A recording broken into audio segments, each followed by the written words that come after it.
is the owner of a beautiful butt.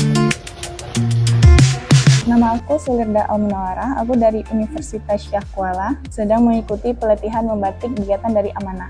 Saya merupakan mahasiswa tata busana di Universitas Syah Kuala. Saya ingin mengembangkan diri tentang bagaimana membatik dan proses selengkapnya seperti pewarnaan sampai menjadi sebuah karya seni yang luar biasa. Harapan saya untuk kegiatan ini, semoga kegiatan ini terus berlanjut sehingga dapat menampung pemuda-pemudi di seluruh Aceh ini untuk mengembangkan kreativitas dan bisa menciptakan motif batik Aceh yang luar biasa dan dapat dilihat oleh masyarakat luar lebih dalam lagi.